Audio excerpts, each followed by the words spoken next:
Bogor, Jawa Timur, Kota Dingin Malang. Peserta tim dari Universitas Brawijaya Malang. Kita sambut dengan meriah. Beri tepuk tangan untuk tim Universitas Brawijaya Malang.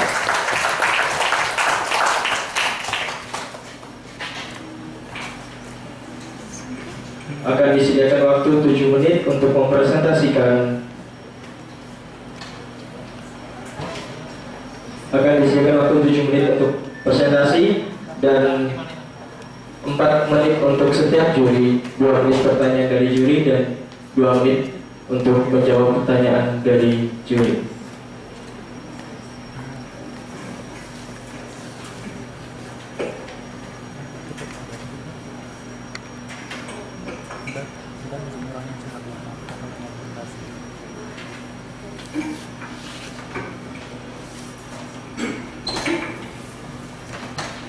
Baik, silakan dimulai. Assalamualaikum warahmatullahi wabarakatuh. Salam sejahtera untuk kita semua. Yang kami hormati Dewan Juri dan hadirin sekalian yang berbahagia. Perkenalkan, saya Alan Dwi Pranata. Dan saya Mahdi Amin. Kami delegasi Universitas Brawijaya.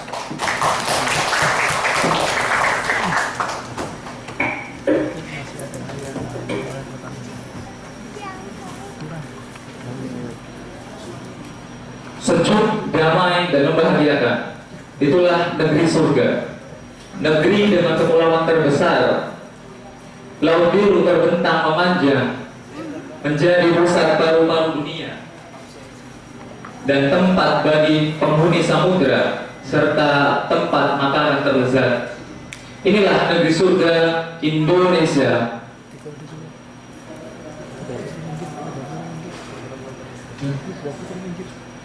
Indonesia adalah negeri yang memiliki potensi pariwisata terindah di dunia. Namun semua itu hanya sia-sia karena pariwisata Indonesia kini sedang terpuruk. Data World Economic Forum menunjukkan bahwa Indonesia menempati peringkat 50 dalam pengelolaan pariwisata. Indonesia tertinggal jauh di bawah Singapura dan Malaysia. Hal ini disebabkan karena 3 masalah utama, yakni kurangnya pemberdayaan potensi pariwisata, eksploitasi sumber daya alam, serta adanya dominasi asing dalam pengelolaan pariwisata. Banyak budaya Indonesia yang diklaim oleh bangsa lain. Pembangunan hotel menjadi salah satu penyebab rusaknya hutan dan pantai, serta hampir 80% saham di sektor pariwisata dikuasai oleh pihak asing. Masalah tersebut sangat sulit dituntaskan karena ada 3 masalah dalam manajemen pariwisata. Yang pertama, promosi yang kurang efektif, rendahnya pemanfaatan teknologi informasi dan komunikasi, serta belum adanya sistem manajemen terintegrasi. Sungguh sangat banyak masalah yang melanda pariwisata negeri surga kita. Namun kita tidak boleh berputus asa karena masih ada harapan dari pemuda-pemuda bangsa. Indonesia adalah negara dengan 62 juta pemuda. Kemudian Indonesia adalah negara dengan pengguna sosial media terbesar di Asia Tenggara. Kemudian pemuda-pemuda Indonesia adalah petualang sejati.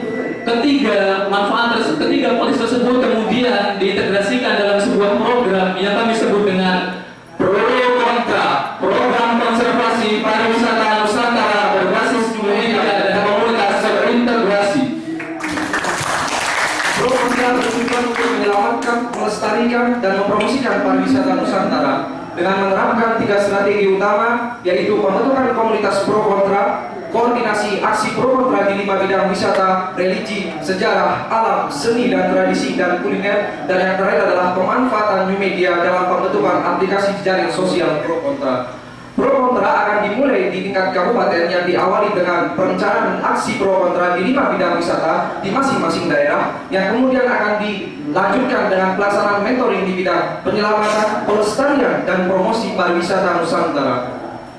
Pembegalan dan materi mentoring akan diimplementasikan dalam aksi pro kontra yang meliputi penjelajahan 5 bidang wisata dan diary. Diary adalah istilah dalam pro kontra untuk menyebut penelitian mini yang menyenangkan di 5 bidang wisata dan pengabdian kepada masyarakat. Kemudian hasil dari diary akan digunakan untuk mengisi journey report di aplikasi jaring sosial pro kontra yang merupakan representasi dari kondisi 5 bidang wisata di masing-masing daerah yang akan diunggah bersama foto dan video di masing-masing akun media sosial pro kontra. Publikasi di media sosial pro kontra yang berisikan journey report akan secara otomatis masuk ke dalam database Kementerian Pariwisata Indonesia, yang selanjutnya bagi para pembuat journey report terbaik akan diberikan anugerah Conservator of the Year di masing-masing bidang wisata setiap tahunnya. Kemudian database yang ada di Kementerian Pariwisata akan digunakan untuk mendata aset pariwisata Indonesia yang selanjutnya akan diajukan hak patennya kepada UNESCO sebagai warisan milik Indonesia.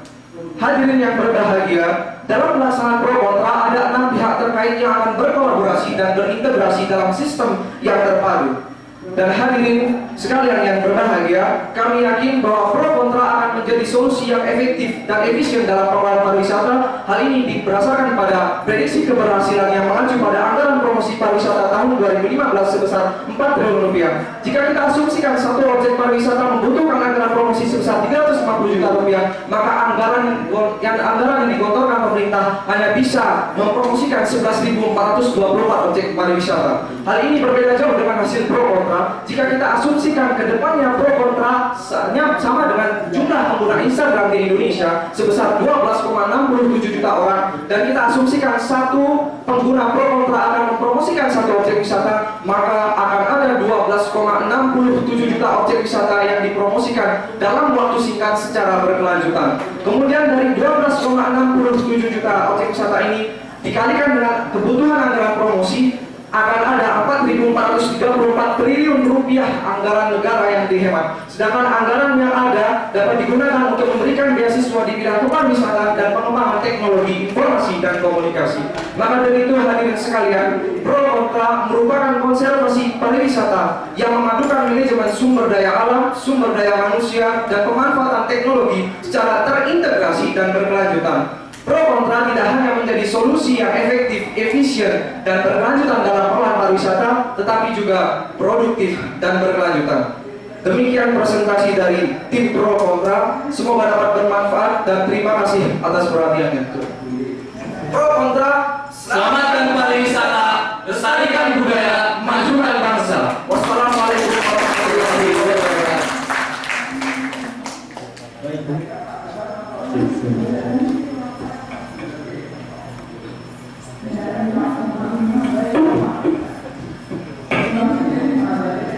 Baik, itu tadi presentasi dari tim Universitas Brawijaya. Selanjutnya kita akan lanjut ke sesi tanya jawab. Di bawah untuk juri pertama, Bapak Dr. Sarwanto memberikan pertanyaan selama 2 menit. Dipersilakan. Terima kasih. Luar biasa sekali tampilan dari Universitas Brawijaya yang ide tentang pro kontra atau penggunaan media untuk pariwisata. Ini ada 2 hal yang ingin saya tanyakan. Yang pertama adalah penggunaan media atau new media di dalam yang Anda saksikan tadi. Mohon nanti bisa dijelaskan bagaimana persiapan dari daerah, jangan sampai nanti antara kenyataan dengan yang diberitakan atau diwartakan di media ini bisa menimbulkan dampak yang kontraproduktif. Jadi kesiapan dari OT itu sendiri dipromosikan luar biasa, tetapi kenyataannya itu bisa menjadi bumerang bagi objek wisata itu sendiri. Dan yang kedua kaitannya dengan online.